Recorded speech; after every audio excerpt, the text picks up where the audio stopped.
Friends, good afternoon. আমরা এই বিকেলবেলা একটু বেরিয়ে পড়েছি মন্দারমণির উদ্দেশ্যে। দেখো, তোমরা যারা দূর থেকে আসো তোমাদের ওই জন্যই আমি ভিডিওটা শ্যুট করেছি, যাতে তোমরা দেখে দেখে যেতে পারো। সমুদ্রের একদম পাশ দিয়ে দীঘা, মন্দারমণি, তাজপুর সমস্ত জায়গায় তোমরা একটা রোড দিয়েই পৌঁছে যেতে পারবে, সি বিচের একদম পাশ দিয়েই। দেখো, এটা কাঁথি থেকে শৌলা রাস্তায় ঢুকেই পানিপিয়া স্ট্যান্ড, এরপরে পুরুষোত্তমপুর, ঠাকুরচক, তারপরে শৌলা থেকে একটু গেলেই ঠিক 15 মিনিটের মধ্যেই পৌঁছে যেতে পারো মন্দারমণি।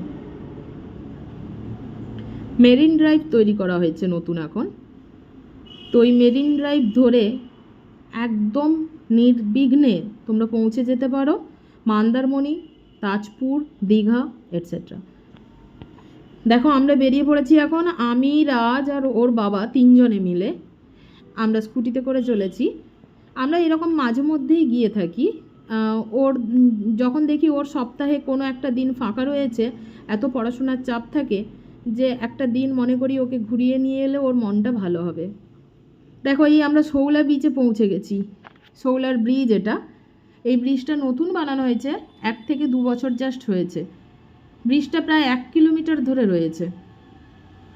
এই ব্রিজটা আগে যখন থাকতো না, তখন ওই খালের ওপাশের লোকগুলো কিছুতেই এপাশে চলে আসতে পারতো না বৃষ্টিকালে।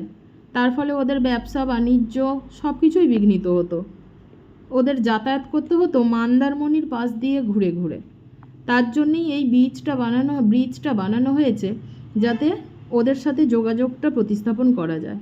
দেখো, আমরা শৌলা ব্রিজটা পেরিয়েই মেরিন ড্রাইভ ধরে নিয়েছি। মেরিন ড্রাইভ ধরে চলেছি মন্দারমণির উদ্দেশ্যে। একটু ঘুরবো ফিরবো, খাওয়া দাওয়া করবো, মনটা ভালো করবো, আবার চলে আসবো রিফ্রেশ হয়ে। এই দেখো, যেটা বলছিলাম তোমাদেরকে, সমুদ্রের একদম পাশ বরাবরই যাওয়া হবে। এই যে দেখো, নৌকোগুলো পড়ে রয়েছে, তোমরা দূরে দেখতে পাচ্ছ। একদম সমুদ্রের গা বরাবরই আমরা যাচ্ছি, একদম পাশেই। এই দেখো, এগুলোকে খটি বলা হয়। এগুলোতে কিন্তু শুটকি মাছের ব্যবসা করা হয়। মাছ শুকিয়ে এরা সিজনে বিক্রি করে। এইগুলোই কিছু কিছু মানুষের এদিকে জীবিকা। রাস্তাঘাট খুবই ভালো হয়েছে এখন, আগে তো এত ভালো রাস্তাঘাট থাকতো না। এখন মেরিন ড্রাইভটা খুব সুন্দর হয়ে গেছে। আর আমরা বেরিয়েছিলাম বিকালবেলা, যেহেতু ওয়েদারটাও খুব ভালো ছিল, হালকা রোদ আর সঙ্গে সমুদ্রের ঠান্ডা ঠান্ডা হাওয়া। এই দেখো, সদ্য নতুন নতুন হোটেলগুলো উঠছে, যেগুলো রিসর্ট বানানো হবে একদম সমুদ্রের গা লাগোয়া। এগুলোতে এসে তোমরা একটা পুরো দিন কাটাতে পারো, ফিস্ট করতে পারো, আড্ডা দিতে পারো। পার্ক মতো করা রয়েছে। দেখো, এই স্কুলটা এখানকার সব থেকে বড় স্কুল, একটা মিশন স্কুল। এই যে দেখো, এখানকার সব বাচ্চারা দূর দূর থেকে এই স্কুলটাতেই পড়তে আসে।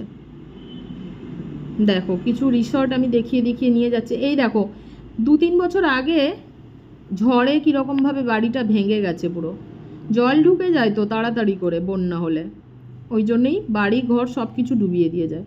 চলে এসেছি মন্দারমণি, পৌঁছে গেছি। এবার যাব একদম সমুদ্রের কাছে। তার আগে দোকানগুলো দেখো, গোলার দোকান। গোলা দেখলেই কেমন জিভ দিয়ে জলটা পড়ে যায়, তাই না? কিন্তু আমার একটু ঠান্ডা খেলেই তারপরের দিনই গলা ব্যথা শুরু হয়। তার জন্যে আর গোলা খেতে পারলাম না।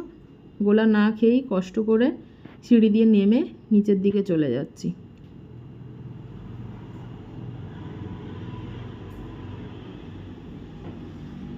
আমার ছেলে আর আমি দুজনেই চলেছি। ওর বাবা স্কুটিটা রেখে দিয়ে আসছে, পার্কিং জোনে ও রাখতে গেছে স্কুটিটা। আর আমাদের আর ধৈর্য ধরে না, আমরা বারবারই আসি, কাছাকাছি বাড়ি তাও। দেখো, ছেলেকে দেখাচ্ছিলাম, সিমেন্টটা একটু ফেটে গেছে ওই জায়গাটায়, মাটির নিচ থেকে জল পুরো পিচকিরি দিয়ে বেরাচ্ছে, সেইটাই দেখাচ্ছিলাম ওকে। এই গাড়িগুলো মন্দারমণিতে এখন এই গাড়িগুলো খুব প্রচলন হয়েছে। ছোট ছোট বাচ্চারা গাড়িতে বসে আনন্দ করে, কম্পিউটার সিস্টেমে ওরা ঘুরিয়ে নিয়ে আসে, সরি রিমোট সিস্টেমে, রিমোটে টিপলেই ওরা গাড়িটা চলে, বাচ্চাগুলো বসে আনন্দ করে, আবার ঘুরে এসে নেমে যায়। 100 টাকা নেয় একবার ড্রাইভ করলে। চলে এসেছি সমুদ্রের কাছেই পুরো। এই যে বোটগুলো দেখতে পাচ্ছ তোমরা, এই বোটগুলোতে একবার ঘুরিয়ে নিয়ে আসবে। সমুদ্রের মাঝখানে গিয়ে যদিও অবশ্যই একটু দাঁড়ায়, ওখানে ছবি তুলতে পারো তুমি, ভিডিও করতে পারো, ব্লগ করতে পারো, তো ওখান থেকে তারপরে ওরা নিয়ে চলে আসে। ও একবার ড্রাইভ করে এলেই 1000 টাকা ওরা নেয়।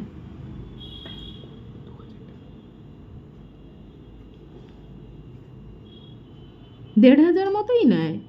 একবার আমরা চড়েছিলাম, তবে হ্যাঁ 1500 টাকা মতোই নেয়, 1.5 থেকে 2। তোমাদেরকে বলতে পারে হয়তো 2.5 3, তোমরা অবশ্যই ওদের সাথে একটু বার্গেন করো, অবশ্যই কমিয়ে দেবে। ওরা যখনই দেখে নেয় বাইরের লোক এরা, তখনই ওদের দামটা বেড়ে যায়। দেখো সমুদ্রের পাড়ে একদম রিসর্টগুলো, দারুণ দারুণ। এগুলোর মধ্যে ঢুকলে তোমার একটা দিন কিভাবে কেটে যাবে বন্ধুরা তুমি বুঝতেই পারবে না। এই দেখো বোটগুলো সব রওনা দেওয়ার জন্য রেডি হয়ে দাঁড়িয়ে রয়েছে। সমুদ্রের পাশে কি দারুণ ঠান্ডা হাওয়া, হাওয়া খেতে খেতেই এগাচ্ছি আমরা। এই হাওয়া খাওয়ার জন্যে দূর দূরান্ত থেকে মানুষরা আসে, বিশেষ করে কলকাতা থেকে মানুষেরা ভর্তি এখানে।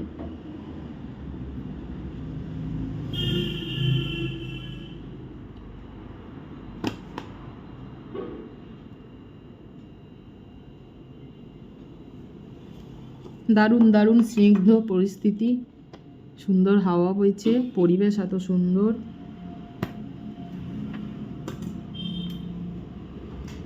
জল এসে পায়ে লাগছে, মনে এক নতুন আনন্দের সৃষ্টি হয়।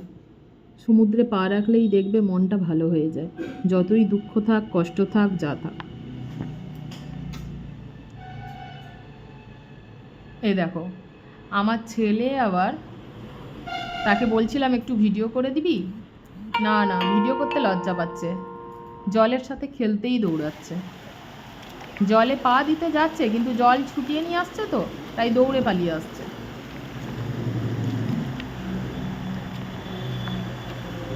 আমরা আবার হাঁটতে হাঁটতেই ভিডিও করলাম পাটাকে নিয়ে। ওয়াও, পায়ে এসে জলটা লাগলো, কি দারুণ লাগলো তাই না? আমার ছেলে আবার ওই জুতো পরেই একদম মাঝের দিকে চলে যাচ্ছে। দূরের দিকে অনেক লোক রয়েছে, ওরা বিকালবেলাও স্নান করছে। এখন বাজে প্রায় 5টার দিকেও ওরা স্নান করছে।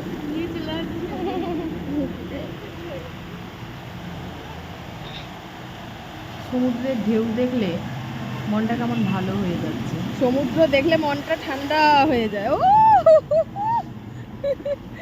আগস্ট মাসটা ঢুকে যেতেই আমার মনটা খুব খারাপ ভাইয়ের জন্যে। আজ ভাই থাকলে 22 ইয়ার্স হয়ে যেত।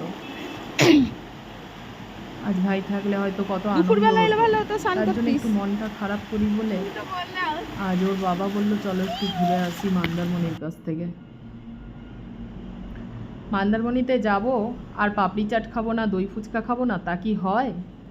তাই দেখো পাপড়ি চাট আমি নিয়েছি, আমার ছেলে দই ফুচকা নিয়েছে, আর ওর বাবা একটু হেলথ কনসাস, তাই ও দেখো ও চানা নিয়েছে। একদম চরে বসে আমরা খাওয়া দাওয়াটা করলাম। এই যে রাজ পুরো মজা করেই খাচ্ছে।